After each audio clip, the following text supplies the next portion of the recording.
Hi all. Welcome to our channel. Myself Madhavi. Today మనం చెప్పబోయే topic ఏంటి అంటే ఒక సబ్స్క్రైబర్ అడిగారు. ఏమని అంటే మిసలేనియస్ ఆహ్, డాక్ డాక్టరిన్స్.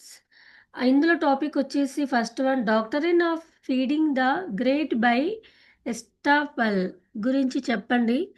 తెలుగులో ఎక్స్‌ప్లెయిన్ చేయమని అడిగారు. సో, టుడే నేను తెలుగులో ఎక్స్‌ప్లెయిన్ చేయబోతున్నాను. ఏంటి అంటే ఎస్టోపెల్ ద్వారా గ్రాటును ఫీడింగ్ చేయడం గురించిన సిద్ధాంతం. అంటే ఏమిటి అంటే ఎస్టోపెల్ ద్వారా గ్రాటును ఫీడింగ్ చేయడం గురించిన సిద్ధాంతం అనేది ఆస్తి చట్టంలోని ఒక సమానమైన సూత్రం. ఇది ఒక వ్యక్తి మునుపటి గ్రాట్ లేదా కన్వేయన్స్ యొక్క చెల్లుబాటును వారు తర్వాత తీసుకున్న చర్య ఆధారంగా తిరస్కరించకుండా నిరోధిస్తుంది. ఆస్తి వడ్డీ లేదా ఎస్టేటును ఎవరికైనా మంజూరు చేసిన వ్యక్తి ఆ అసలు గ్రాటుకు విరుద్ధంగా లేదా ఓడించే వాదనను నొక్కి చెప్పడానికి ప్రయత్నించినప్పుడు ఈ సిద్ధాంతం అమలులోకి వస్తుంది. ఉదాహరణకు, ఆస్తిపై వడ్డీని బదిలీ చేసే హక్కు తమకు లేదని వాదించడం ద్వారా. ముఖ్యంగా ఈ సిద్ధాంతం గ్రాటును ఫీడ్ చేయడానికి పనిచేస్తుంది. అంటే ఒక పార్టీ ఆస్తిపై వడ్డీని లేదా ఎస్టేటును బదిలీ చేసిన తర్వాత మెరుగైన టైటిలును యజమానాన్ని పొందడం ద్వారా లేదా మరేదైనా పొందినట్లయితే అసలు బదిలీదారుడి టైటిల్ స్వయంచాలకంగా మెరుగుపడుతుంది మరియు అసలు గ్రాటుకు వ్యతిరేకంగా మంచిగా మారుతుంది. గ్రాటర్ వారు చేసిన అసలు గ్రాటును నిరాశపరిచే లేదా ఓడించే విధంగా వ్యవహరించగల ఏదైనా పరిస్థితిని ఈ సూత్రం నివారిస్తుంది.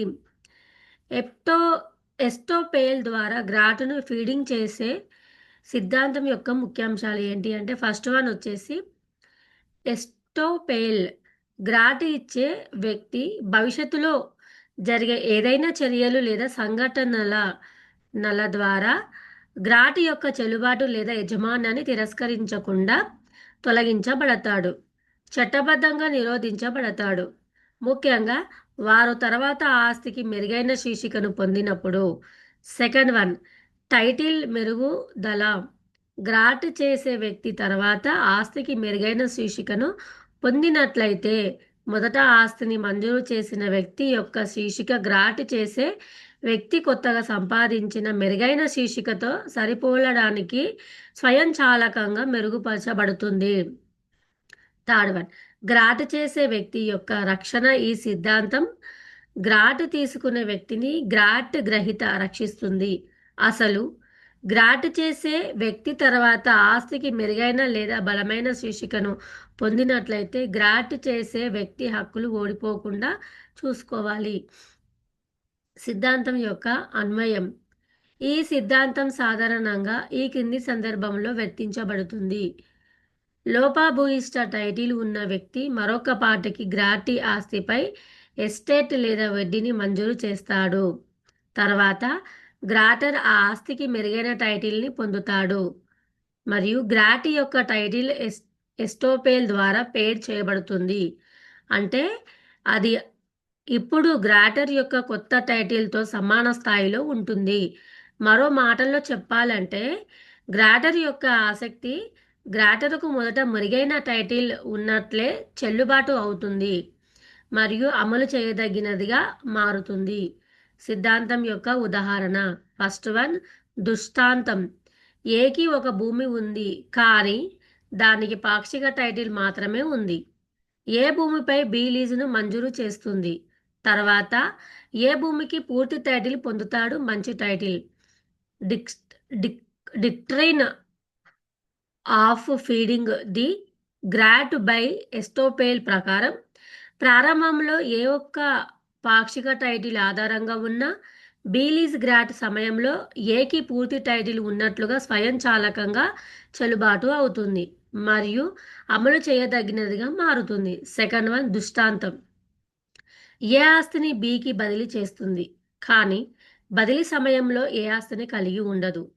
తర్వాత ఏ ఆస్తి యొక్క పూర్తి యజమానాన్ని పొందుతుంది. సిద్ధాంతం ప్రకారం బి ఆస్తిపై ఆసక్తి స్వయంచాలకంగా చెల్లుబాటు అవుతుంది మరియు బి ఇప్పుడు చట్టపరమైన యజమానాన్ని నిర్ధారించగలదు. అసలు బదిలీ ఏ ద్వారా ఆసక్తి పూర్తి టైటిల్‌తో చేయబడినట్టుగా. సిద్ధాంతం యొక్క చట్టపరమైన ఆధారం. సిద్ధాంతం సమానత్వం యొక్క సూత్రం మరియు అన్యాయమైన ఫలితాలను లేదా హక్కుల తప్పుడు ఓటమిని నివారించడానికి పనిచేస్తుంది. ఇది భారతీయ చట్టంలో ప్రధానంగా రియల్ ప్రాపర్టీ లావాదేవీలలో వర్తించబడింది. భారతీయ చట్టంలో ఈ సూత్రం ఎస్టోపేలుకు సంబంధించిన కేసులు మరియు ఆస్తి బదిలీలను నియంత్రించే నియమాలలో వ్యక్తమవుతుంది. ఇది సమానమైన ఎస్టోపేల్ యొక్క సాధారణ నియమాలలో సూచించబడింది. ఇది మరొక పార్టీకి అన్యాయమైన లేదా అన్యాయమైన ఫలితానికి దారితీసే చర్యలను తీసుకోకుండా నిరోధిస్తుంది. ముఖ్యంగా ఆ పార్టీ మొదటి పార్టీ ప్రాతినిధ్యాలు లేదా చర్యలపై ఆధారపడి వ్యవహరించినప్పుడు. మినహాయింపులు. సిద్ధాంతం విస్తృతంగా జేయబడినప్పటికీ కొన్ని మినహాయింపులు లేదా పరిమితులు ఉన్నాయి. మోసం. గ్రాటర్ మోసం లేదా తప్పుగా ప్రాతినిధ్యం వహించడం ద్వారా అసలు గ్రాటర్ ఇచ్చినట్లయితే సిద్ధాంతం వర్తించకపోవచ్చు. శూన్య గ్రాట్లు. అధికారం లేకపోవడం లేదా ఏదైనా ఇతర చెల్లుబాటు అయ్యే కారణం వల్ల అసలు గ్రాట్ చెల్లకపోతే లోపాన్ని పరిష్కరించడానికి ఈ సిద్ధాంతాన్ని ఉపయోగించలేరు. ముగింపు ఏంటి అంటే ముగింపు ఏమిటి అంటే ఎప్టోపేల్ ద్వారా గ్రాట్‌ను ఫీడింగ్ చేసే సిద్ధాంతం ఘటాత్తరుడు తరువాత మెరుగైన బిరుదును పొందినప్పుడు గ్రాట్ గ్రహీత ఆస్తి గ్రహీత హక్కులను రక్షించడం ద్వారా ఆస్తి లావాదేవీలలో స్వయం న్యాయంగా మరియు ఖచ్చితత్వాన్ని నిర్ధారిస్తుంది. ఆస్తిని మంజూరు చేసిన వ్యక్తి గ్రాట్ చెల్లదని వాదించగలగ వాదించగలగడం వల్ల కలిగే అన్యాయాన్ని ఈ సిద్ధాంతం నివారిస్తుంది. ఎందుకంటే గ్రాట్ ఇచ్చిన తర్వాత ఆస్తికి బలమైన టైటిలును వారు పొందారు. ఇది గ్రాట్ గ్రహీత హక్కులను స్వయంచాలకంగా గ్రాట్ చేసిన వ్యక్తి కంటే మెరుగైన టైటిలుకు అప్గ్రేడ్ చేయడానికి అనుమతిస్తుంది. అటువంటి సందర్భాలలో గ్రాట్ గ్రహీతకు రక్షణ కల్పిస్తుంది. హాయ్ వ్యూయర్స్, మీకు ఈ వీడియో నచ్చినట్లయితే like and share and subscribe చేయండి.